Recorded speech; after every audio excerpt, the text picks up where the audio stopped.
datang menyembahmu di sini. Ku percaya kau ada bagiku.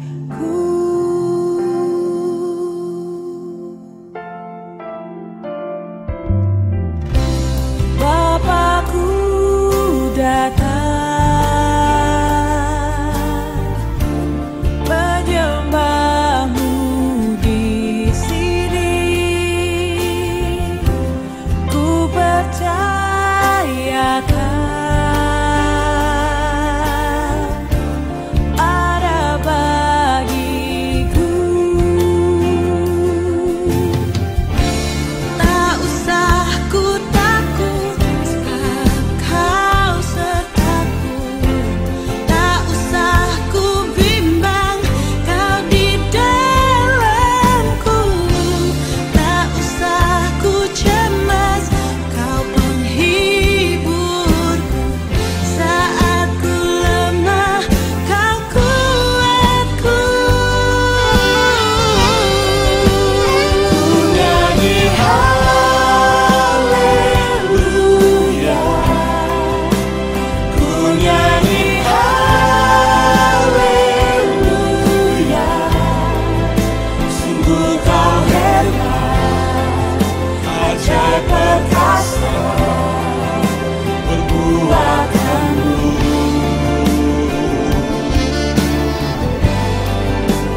Ku nyanyi haleluya, ku nyanyi haleluya. Sungguh kau hebat, ajaib perkasa perbuatanmu. Di hidupku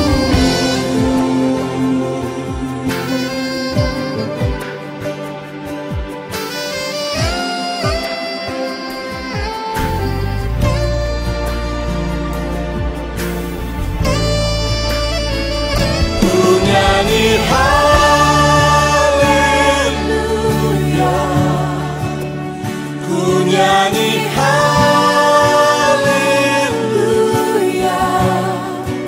Sungguh kau hebat, ajaib perkasa perbuatanmu.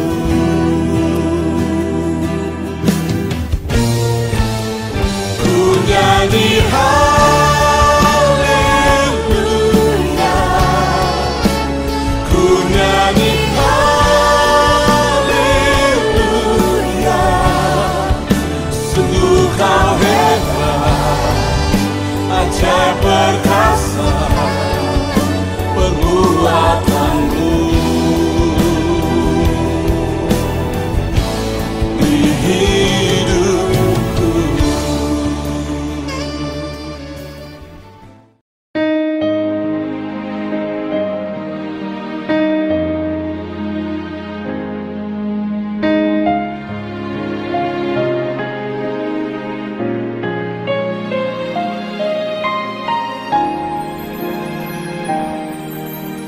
Apa yang kau alami kini mungkin tak dapat engkau mengerti. Cobaan yang engkau alami tak melebihi kekuatanmu.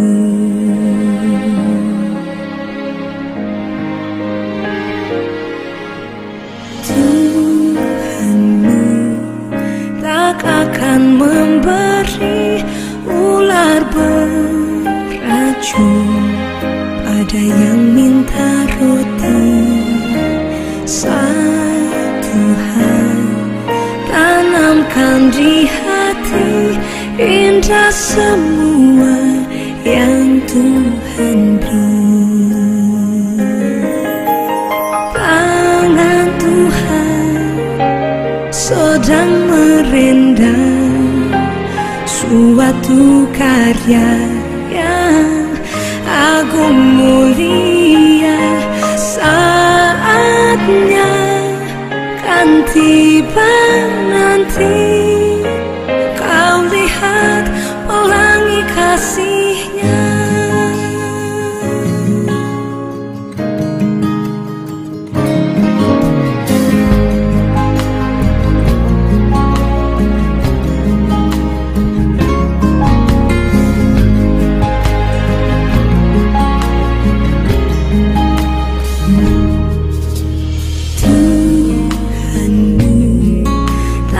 Akan memberi ular beracun pada yang minta roti.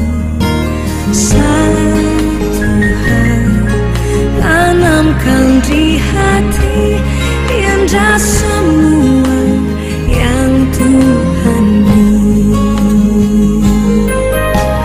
Tangan Tuhan sedang merendam suatu karya yang agung mulia.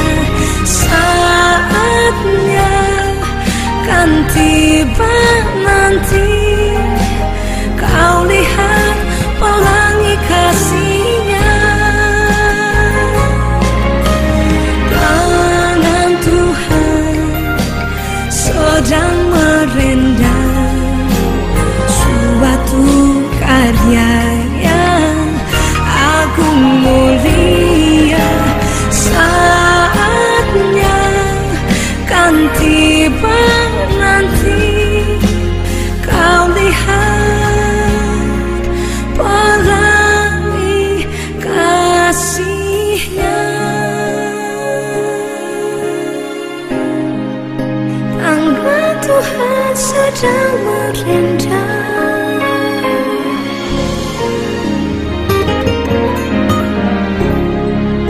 saatnya pastikan tiba, kau lihat pelangi kasihnya.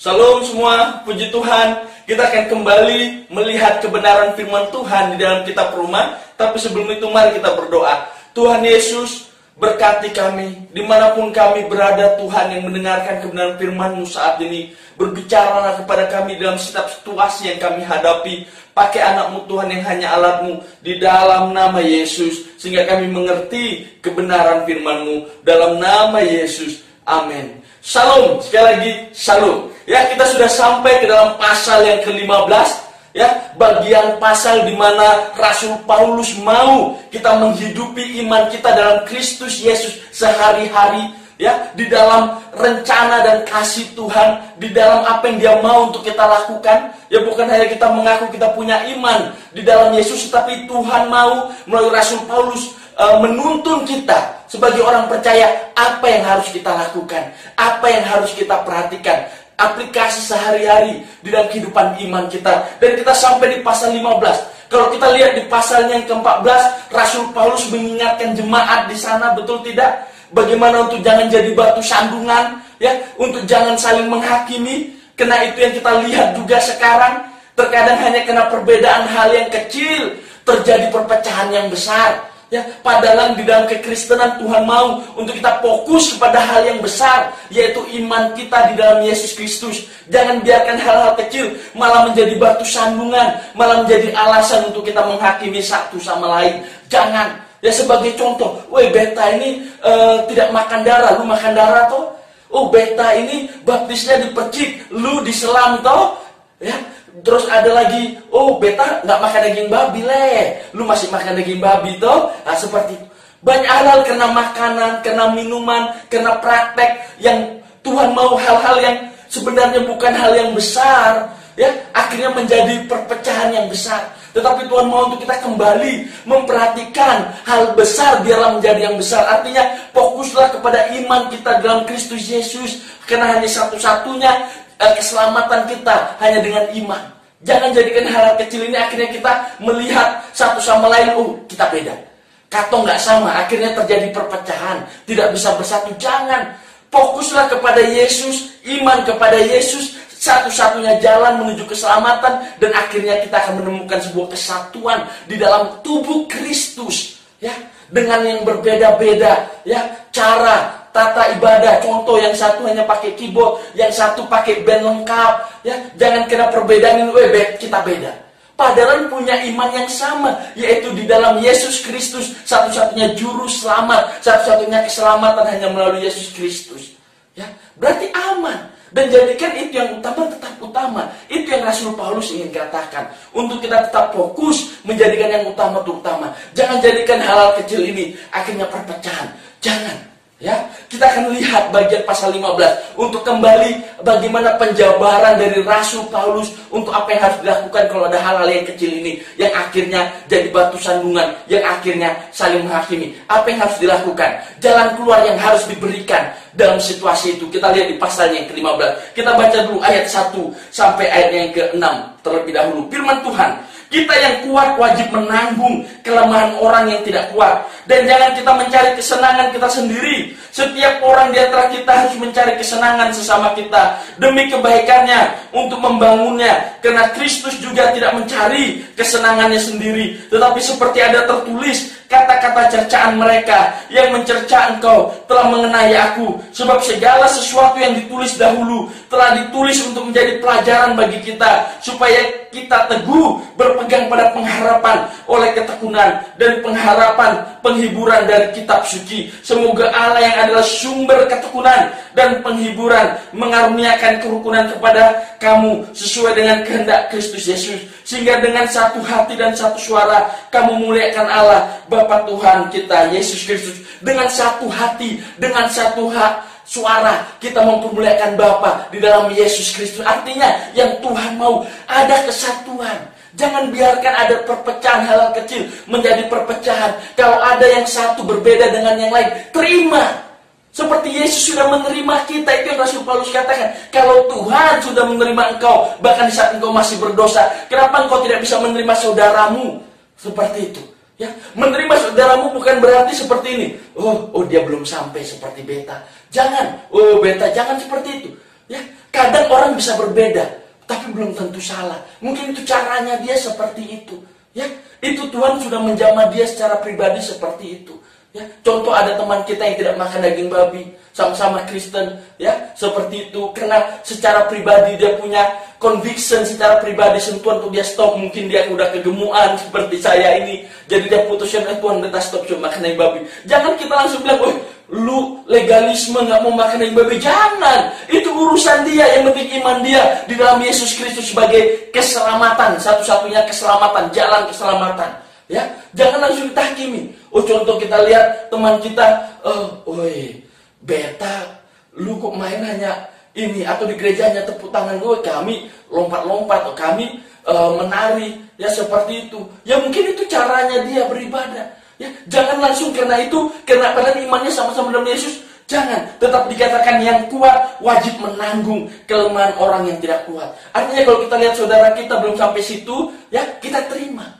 Kadang kita perlu mengalah, ya, untuk bisa membangun dia. Dan kita pertahankan argumen kita yang mengakibatkan perpecahan, penghakiman. Jangan, ada waktu untuk kita mengalah. Ya, mengalah dalam artian di sini bahwa itu dia, ya, itu dia masih di situ. Jangan kita berpikir karena kita, lu harus sama seperti beta. Jangan seperti itu. Tuhan bekerja kepada pribadi lepas pribadi dengan caranya, waktunya, jalannya sendiri. Ya, jangan paksakan saudara-saudara seiman kita harus sama dengan kita. Jangan. Tapi kita bisa jadi contoh teladan membimbing mereka kepada Kristus, ketaatan kepada Kristus. Sehingga ada kesatuan. Ya, ada persatuan. Ya, dikatakan bahwa sebab segala sesuatu yang ditulis dahulu telah ditulis untuk menjadi pelajaran bagi kita, supaya kita berteguh pada pengharapan dan ketekunan dan penghiburan dari kita. Apa yang jadi teladan? Contoh di perjanjian lama. Ya, kita ikuti. Ya, bagaimana ada waktu orang tokoh-tokoh di perjanjian lama mereka mengalami dan mereka satu sama lain. Ya, untuk apa? Untuk membangun saudaranya. Seperti itu. Ya, ayat yang ke-7. Sebab itu terimalah satu akan yang lain, sama seperti Kristus juga telah menerima kita untuk kemuliaan Allah. Di ayat 7, terima satu sama lain. Sama Kristus telah menerima saudara dan saya. Rasul Paulus ingatkan kepada jemaat, loh kalau Tuhan sudah terima kamu, kamu harus terima saudara yang lain. Terutama yang masih lemah, kuatkan mereka. Jangan kena argumentasimu, akhirnya mereka semakin lemah dan meninggalkan Tuhan. Jangan. Ya, seperti itu. Ayat 8. Yang aku maksudkan ialah bahwa oleh karena kebenaran oleh Kristus telah menjadi pelayan orang-orang bersunat untuk mengokohkan janji yang telah diberikannya kepada mereka dan yang kita 9. Dan untuk memungkinkan bangsa-bangsa supaya mereka memuliakan Allah karena rahmatnya. Seperti ada tertulis, sebab itu aku akan memuliakan engkau di antara bangsa-bangsa dan menyanyikan mazmur bagi namamu. Ya. Dan selanjutnya, bersukacitalah hai bangsa-bangsa dengan umatnya. Dan lagi pujilah Tuhan hai kamu semua bangsa-bangsa. Dan biarlah segala suku bangsa memuji dia. Dan selanjutnya kata Yesaya, taruk dari pangkal Isai akan terbit, dan ia akan bangkit untuk memerintah bangsa-bangsa. Dan kepadanya lah bangsa-bangsa akan menaruh pengharapan. Ini berbicara bagaimana Rasul Paulus mengungkapkan bahwa dia terpanggil sebagai rasul untuk bangsa-bangsa di luar dari Yahudi. Dan Rasul Paulus menekankan di sini, kita sudah lihat bagaimana dia mengutip dari Mazmur, dia mengutip dari Yesaya juga di sini, dan kita lihat dia mengutip dari Ulangan, menunjukkan ya Yesus datang sebagai orang Yahudi, hidup sebagai orang Yahudi, ya membagikan kebenaran kepada orang Yahudi, tetapi tujuan dia datang menyelamatkan seluruh dunia, termasuk bangsa-bangsa di luar dari Yahudi, untuk menerima keselamatan yang Tuhan sudah berikan di atas kayu salib 2000 tahun yang lalu. Itulah Yesus Tuhan kita. Dan Rasul Paulus ingin menjelaskan, ini panggilanku untuk memberitakan bahwa ada juru selamat yang bisa memberikan jaminan keselamatan kepadamu, yaitu Yesus Kristus. Bagi saudara saat ini yang mendengarkan, yang ragu akan keselamatannya, saya ingin ingatkan, Yesuslah satu-satunya jalan. Yesuslah pengharapan saudara dan pengharapan dalam Tuhan pasti. Ya, seperti itu. Ayat 13. Semoga Allah sumber pengharapan memenuhi kamu dengan segala sukacita dan damai sejahtera dalam iman kamu, supaya oleh kekuatan Roh Kudus kamu berlimpah-limpah dalam pengharapan. Jelas dikatakan, oleh iman kamu ada damai sejahtera, ada sukacita. Saudara punya iman di dalam Kristus Yesus, harus saudara punya damai sejahtera dan sukacita. Situasi jangan mengklaim kondisi saudara. Situasi jangan biarkan menghakimi sukacita damai sejahtera saudara, tapi biarlah iman saudara meneguhkan sukacita dan damai sejahtera itu, sehingga situasi apapun yang saudara lalui, apapun yang saudara hadapi, saudara yakin ada Tuhan Yesus Kristus yang bersama saudara dan saat ini. Ya, pasal 14 sampai pasalnya yang ke-21. Ya, saya akan bacakan untuk semuanya. Di sini tentang bagaimana Paulus menjelaskan dasar-dasar dari tulisannya. Firman Tuhan, saudara-saudaraku, aku sendiri memang yakin tentang kamu, bahwa kamu juga telah penuh dengan kebaikan dan dengan segala pengetahuan dan sanggup untuk saling menasihati. Namun karena kasih karunia yang telah dianugerahkan Allah kepadaku, aku di sana sini dengan agak berani telah menulis kepadamu untuk mengingatkan kamu, yaitu bahwa aku boleh menjadi pelayan Kristus Yesus bagi bangsa-bangsa bukan Yahudi, dalam pelayanan pemberitaan Injil Allah, supaya bangsa-bangsa bukan Yahudi dapat diterima oleh Allah sebagai persembahan yang berkenan kepadanya, yang disucikan oleh Roh Kudus. Jadi dalam Kristus aku boleh bermegah tentang pelayananku bagi Allah, sebab aku tidak akan berani berkata-kata tentang sesuatu yang lain, kecuali tentang apa yang telah dikerjakan Kristus olehku, yaitu untuk memimpin bangsa-bangsa lain kepada ketaatan, oleh perkataan dan perbuatan, oleh kekuasaan tanda-tanda mujizat-mujizat, dan oleh kuasa Roh. Demikianlah dalam perjalanan keliling di Yerusalem sampai ke Illyricum, aku telah memberitakan sepenuhnya Injil Kristus, dan dalam pemberitaan itu aku menganggap sebagai kehormatanku bahwa aku tidak dimaksudkannya di tempat-tempat di mana nama Kristus telah dikenal orang, supaya aku jangan membangun di atas dasar yang telah diletakkan orang lain, tetapi sesuai dengan yang ada tertulis, mereka yang belum pernah menerima berita tentang dia akan melihat dia, dan mereka yang tidak pernah mendengarnya akan mengertinya. Di sini menjelaskan maksud dasar-dasar dari tulisannya untuk memperkenalkan bahwa beta ini Tuhan sendiri yang panggil, beta rasul yang dipilih oleh Tuhan untuk apa? bangsa-bangsa bukan Yahudi, ya, kepada orang-orang yang belum mendengar tentang Kristus Yesus. Dan itulah Paulus diutus. Kenapa dia harus klaim tentang panggilannya? Untuk menunjukkan otoritasnya bahwa Tuhan sendiri yang memilih dia, sehingga setiap tulisannya, setiap peringatannya itu penting, harus didengar, harus dilakukan. Dan kita tahu bahwa Alkitab kita adalah Roh Kudus sendiri yang menuliskannya melalui tangan-tangan dari penulis. Dan kita harus sadar bahwa inilah firman Tuhan. Apapun yang dikatakan kita harus lakukan, kita harus dengarkan dengan kekuatan dari Tuhan, dengan kekuatan dari Roh Kudus sendiri, ya. Dan di sini kita lihat Rasul Paulus oleh karena panggilannya dia bermegah, ya. Bahkan pelayanannya bukan hanya kepada orang Yahudi, ya, pelayanannya untuk bangsa-bangsa yang belum mengenal Kristus, ya. Mungkin beberapa orang bangga jadi hamba Tuhan kalau di kota besar dengan jemaat yang besar, ya. Tetapi banggalah saudara dimanapun saudara berada. Kalau saudara tahu Tuhan yang menempatkan saudara di sana sebagai pelayan-pelayan Tuhan, saudara patut untuk berbangga. Seberapapun orang, dimanapun di daerah terpencil pun saudara patut bangga melayani Tuhan. Karena Tuhan yang menempatkan saudara di sana untuk kemuliaan Tuhan. Dan itu sesuatu yang luar biasa. Bagian terakhir, ayat 22 sampai 33, ya, harapan Paulus untuk datang ke Roma. Itulah sebabnya aku selalu terhalang untuk mengunjungi kamu. Tetapi sekarang karena aku tidak lagi mempunyai tempat kerja di daerah ini, dan karena aku telah beberapa tahun lamanya ingin mengunjungi kamu, aku harap dalam perjalananku ke Spanyol, aku dapat singgah di tempatmu dan bertemu dengan kamu, sehingga kamu dapat mengantarkan aku ke sana setelah aku seketika menikmati pertemuan dengan kamu. Tetapi sekarang aku sedang dalam perjalanan ke Yerusalem untuk mengantarkan bantuan kepada orang-orang kudus, sebab Makedonia dan Akhaya telah mengambil keputusan untuk menyumbangkan sesuatu kepada orang-orang miskin di antara orang-orang kudus di Yerusalem. Keputusan itu memang telah mereka ambil, tetapi itu adalah kewajiban mereka, sebab jika bangsa-bangsa lain telah beroleh bagian dalam harta rohani orang Yahudi, maka wajiblah juga bangsa-bangsa lain itu melayani orang Yahudi dengan harta duniawi mereka. Apabila aku sudah menuaikan tugas itu dan sudah menyerahkan hasil usaha bangsa-bangsa lain itu kepada mereka, aku akan berangkat ke Spanyol melalui kota kamu, dan aku tahu bahwa jika aku datang mengunjungi kamu, aku akan melakukannya dengan penuh berkat Kristus. Tetapi demi Kristus Tuhan kita dan demi kasih Roh, aku menasihatkan kamu saudara-saudara untuk bergumul bersama-sama dengan aku dalam doa kepada Allah untuk aku, supaya kamu terpelihara dari orang-orang yang tidak taat di Yudea, supaya pelayananku untuk Yerusalem disambut dengan baik oleh orang-orang kudus di sana, agar aku yang dengan sukacita datang kepadamu oleh kehendak Allah beroleh kesegaran bersama-sama dengan kamu. Allah sumber damai sejahtera menyertai kamu sekalian. Ada dua hal yang kita lihat. Kita lihat di sini dikatakan orang-orang Makedonia dan Akhaya telah mengambil keputusan untuk menyumbangkan dan melayani orang-orang Yahudi yang ada, orang-orang percaya yang ada di Yerusalem. Ya, mereka tahu mereka bukan full timer, mereka bukan seperti Rasul Paulus penginjil, tapi mereka sadar dengan harta mereka bisa melayani Tuhan. Bagaimana dengan saudara dan saya? Mungkin kita bukan full timer di gereja, mungkin kita tidak terpanggil sebagai pengkhotbah di gereja, atau koster di gereja, atau penyanyi WL di gereja, tetapi kita tahu bahwa harta yang kita punya, skill yang kita punya, keahlian yang kita punya, pekerjaan yang kita punya itu dari Tuhan, dan kita pakai untuk kemuliaan Tuhan. Jangan simpan untuk pribadi, jangan.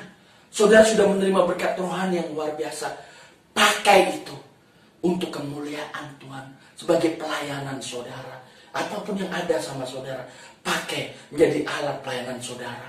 Ya, jangan terlalu berfokus pada diri sendiri. Lihat di sekitar, apa yang saudara bisa bantu untuk pelayanan saudara. Ya, tidak mesti saudara berkhotbah. Apa yang Tuhan sudah berkati, pakai itu untuk melayani Tuhan. Ya, yang kedua kita lihat Rasul Paulus, dia tidak malu untuk meminta dukungan doa. Ya, saya sebagai hamba Tuhan, saya selalu katakan doakan saya, doakan istri saya, doakan anak saya, doakan keluarga saya. Kenapa? Karena saya tahu tanpa dukungan doa saya tidak mampu. Dan Rasul Paulus, dia sadar, dia merendahkan hatinya, dia minta dukungan doa ini karena dia tahu dia butuh doa-doa dari saudara, dan dia sadar pentingnya doa. Ya, mungkin saudara berkata, Kak Beta sudah berdoa, tapi apakah saudara sudah berdoa untuk orang lain? Ya, mungkin saudara sudah berdoa untuk diri saudara sendiri, tentang karir saudara, jodoh saudara, keluarga saudara, harta saudara, apapun itu. Tapi apakah saudara pernah mendoakan orang lain? Atau kakak-kakak rohani saudara, hamba-hamba Tuhan, pendeta-pendeta saudara, doakan mereka. Mereka butuh saudara, mereka butuh dukungan doa saudara. Ya, seperti itu. Dan sadarilah doa sangat penting. Dan biarlah kebenaran firman Tuhan hari ini boleh memberkati saudara dan saya secara pribadi. Tuhan, terima kasih buat kebenaran firman-Mu. Apa yang kami dengar, ajar kami hidup di dalamnya, di dalam nama Yesus. Amin. Shalom.